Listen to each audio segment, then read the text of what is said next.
दीवानों प्रियो,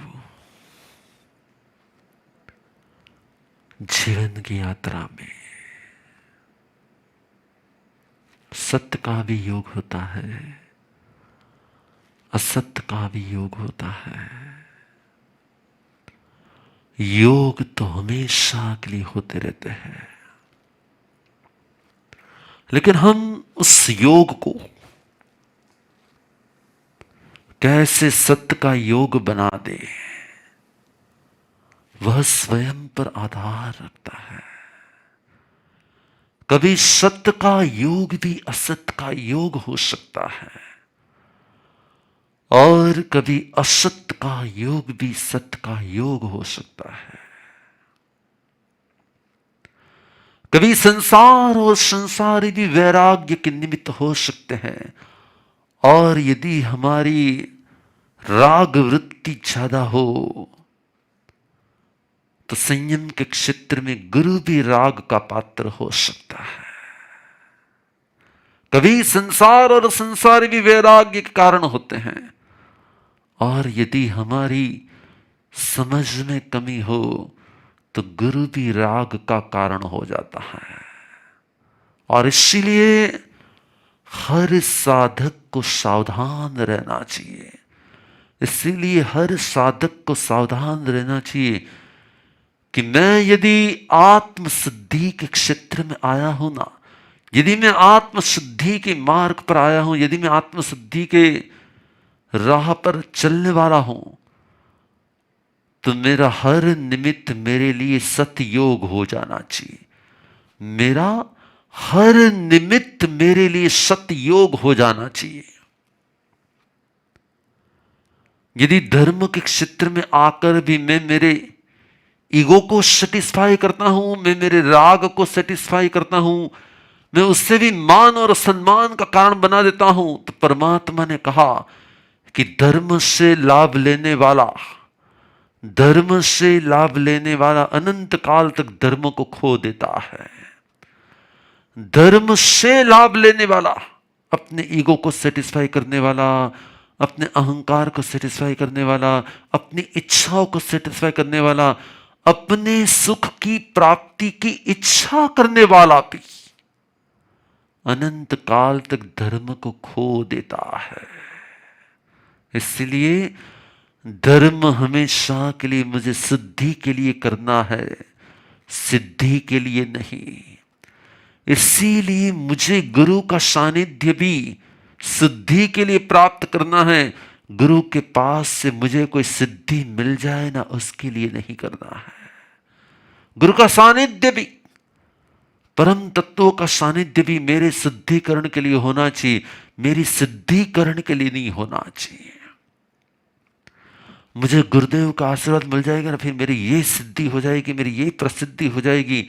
याद रखना, गुरु के सानिध्य से सिद्धि और प्रसिद्धि की प्राप्ति करना, यह धर्म का अवमूल्यन है। और गुरु के सानिध्य से आत्मसिद्धि की प्राप्ति करना, आत्मसिद्धि की प्राप्ति करना, यही सम्यक भावना होती है। हम बार बार जब जब भी गुरु के सानिध्य में जाए ना, ऐसा नहीं होता है कि गुरु एक बार मिले हैं, बहुत बार गुरु मिलते हैं, बहुत बार परमात्मा मिलते हैं, बहुत बार धर्म मिलता है। लेकिन जितनी भी बार हमें देव, गुरु और धर्म की प्राप्ति हुई है ना, हमने कहीं ना कहीं स्वयं के पर्सनल लाभ का कारण बना दिया है। स्वयं के ही लोभ को पुष्टिकरण करने का कारण बना दिया है। फिर वह संसार की कोई भी प्राप्ति हो, या फिर अध्यात्म लेवल की कोई भी प्राप्ति हो, मैं गुरुदेव के पास रहूंगा, मुझे बहुत ज्ञान मिल जाएगा। तो ज्ञान मिलने के हेतु से भी गुरु के शरण को नहीं सेवना चाहिए। मैं तो गुरु के शरण में रहकर मेरे अवगुणों को विशुद्ध करना चाहता हूं, मैं मेरे अवगुणों की शुद्धिकरण करना चाहता हूं। मैं गुरु के शरण में रहकर मेरे काम को, मेरे क्रोध को, मेरे लोभ को, मेरी इच्छा को, मेरे राग को, मेरे मोह को, मेरे परिग्रह से मुझे मुक्त करना है। इसलिए मैं गुरु के सानिध्य में हूं। मुझे गुरु के सानिध्य से यदि शांति की भी इच्छा है ना, हेलो, तो भी वो मेरा लोभ है। गुण की प्राप्ति, गुण की वृद्धि और अवगुणों का शुद्धिकरण, ये एकमात्र लक्ष्य होना चाहिए गुरु की शरण में जाकर।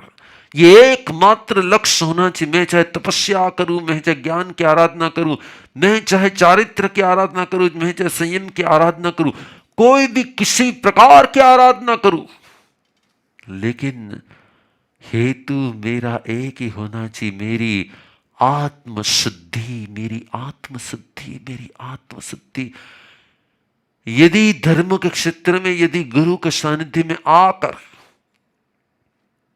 मेरे अंदर के अवगुणों का परिग्रह छूटने लगता है, मेरे अंदर के अवगुणों का परिग्रह छूटने लगता है, समझ लो कि यस, मेरा गुरु सानिध्य सार्थक हो रहा है। एक बार आप गुरु के पास गए, उसके बाद में थोड़े दिन तक अपने आप को मापने लगो।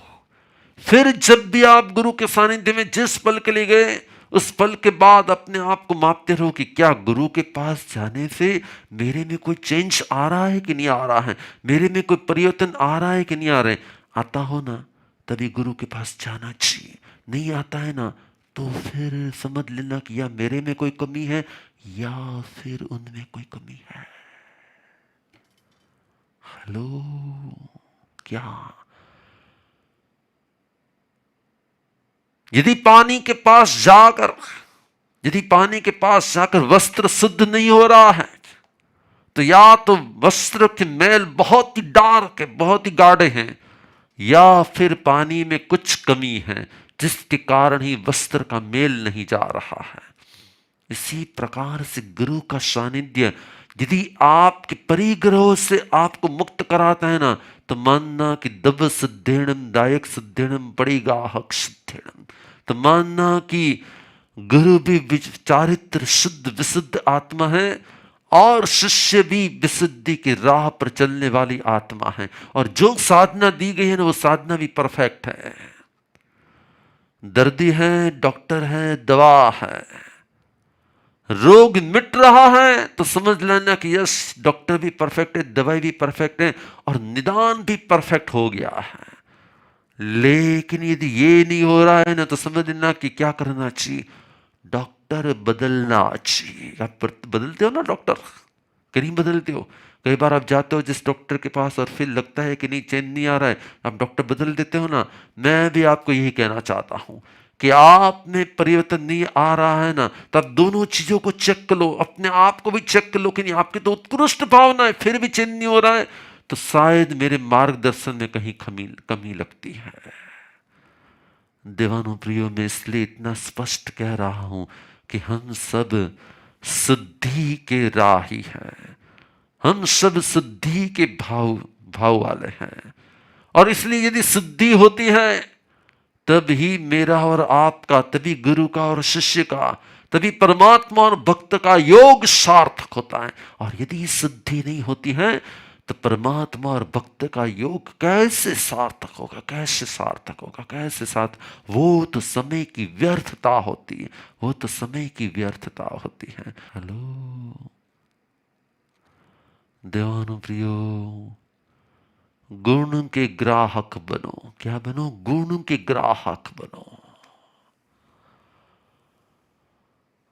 जैसे जैसे हम गुण के ग्राहक बनते हैं ना, तब हम सत्य को कहीं से भी प्राप्त कर सकते हैं।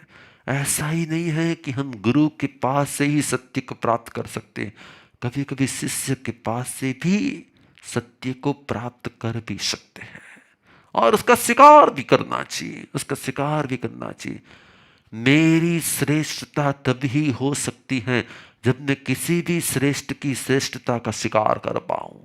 मेरी श्रेष्ठता तभी हो सकती है जब मैं किसी भी श्रेष्ठ की श्रेष्ठता का शिकार कर पाऊं।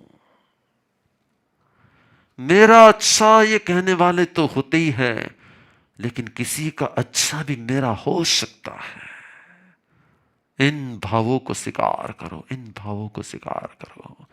बस मैंने आज आपको और एक छोटा सा पॉइंट दे दिया। क्या?